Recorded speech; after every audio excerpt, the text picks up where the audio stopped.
নমস্কার, সকলে কেমন আছেন? আশা করছি ভালো আছেন। আমরাও সকলে খুবই ভালো আছি।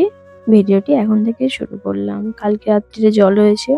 মানে এতই জল হয়েছে যে সকালবেলা ঘুম থেকে উঠতে দেরি হয়ে গেছে। তো সারাদিন তো মানে গতকালে সারাদিন তো খুব গরম গিয়েছিল। আর রাত্রে জল হয়েছিল আর সকালবেলা উঠতে পারিনি, একটু বেলা হয়ে গেছে। মানে ঘুমিয়ে পড়েছি। প্রায় ৭ঃ০০ মতো বেজে গেছে। উঠে দেখছি মা সব কাজগুলো করে নিয়েছে আর আমি এই বাসনগুলো ধুয়ে নিচ্ছি। মা ঘর মোছা, ঝাঁট দেওয়া, জল ভরা সবই করে দিয়েছে। আমি বললাম আমি যখন উঠে গেছি তাহলে আমি বাসনগুলো ধুয়ে নিচ্ছি। অন্যদিন শাশুড়ি মা বাসি কাজগুলো সবই সেরে ফেলে এক একদিন। আর আমি যখন ঘুম থেকে উঠি তখন যেটা থাকে আমি সেটা করি। আর বেশিরভাগ দিন মাই সব কাজগুলো করে ফেলে। চলুন বাসনগুলো ধুয়ে নিয়েছি। সকালের তো সব কাজ হয়ে গেছে। কাজ আর আমার জন্য কিছু বাকি নেই। আমি একবার স্নানটা করে নেব।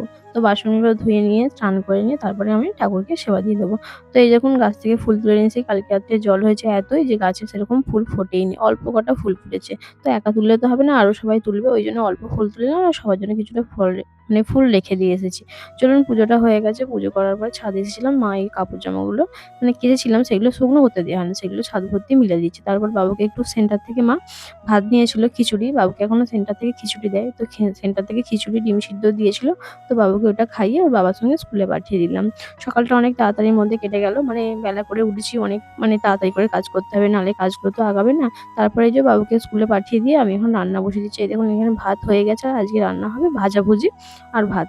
পটল ভাজা, উচ্ছে ভাজা, ঘি করলা ভাজা, ডিম ভাজা আর হচ্ছে টমেটো ভাতে। আর এটা হচ্ছে ঢেঁড়সের ঝাল হচ্ছে, আর ডিম ডালটা পরে গ্যাসে ফোড়ন করে নিয়েছিলাম। ভাতে সিদ্ধ করে নিয়েছি। তারপরে সব কাজ তো রান্না করে নেওয়ার পর সব কাজ সেরে নিয়েছি। বাসন ধোয়া, ঘর মোছা সবকিছু হয়ে গেছে। করে নেওয়ার পর যে কাপড় জামাগুলো তুলে নিয়েছি ছাদ থেকে। এখনই ভাঁজ করে নিচ্ছি। কারণ সন্ধ্যেবেলা আর ভাঁজ করার সময় হয়ে উঠবে না। কারণ সন্ধ্যেবেলা বাবুকে পড়ানো থাকে। তারপর আরো অন্যান্য ঘরের কাজ থাকে। রাতের খাবার করতে হয়। চলুন কাপড় জামাগুলো ভাঁজ করে নিই। বাবুর স্কুল ড্রেসগুলো কেচে দিয়েছিলাম। সেগুলো শুকনো হয়ে আছে। সব তুলে নিচ্ছি। এক দুপুর জল হচ্ছে তো আর এক দুপুর রোদ। তো সকাল থেকে ১২টা পর্যন্ত রোদ বেরোচ্ছে, যা কাপড়-চোপড় কাচলে আশা করছি শুকনো হয়ে যায়। তো এই যে এরকম বাবুর স্কুল ড্রেসগুলো ভাঁজ করে নিই। কারণ রোজ তো স্কুলে যায়, রোজেরই কেচে দিই। দিলে তাহলে নোংরাটা অতটা হয় না। এখানে আমার স্কুল ড্রেসটা আর বাবুর প্যান্ট জামাগুলো যেগুলো কেচেছিলাম সেগুলো সব ভাঁজ করে নিয়েছি। ভাঁজ করে আর এই যে শাড়িটা কালকে মানে পরা হয়নি, এটা ধুয়ে রেখেছিলাম। কারণ নতুন তো মার আছে বলে পরতে ভালো লাগে না। আমি একটু ২ দিন ধুয়ে দিই। ধুয়ে দিলে একটু নরম হয়ে যাবে। তারপরে পরবো। চলুন কাপড় জামাগুলো ভাঁজ করা হয়ে গেছে। ভিডিওটা এখানেই শেষ করলাম। ভিডিওটা ভালো লাগলে লাইক করবেন।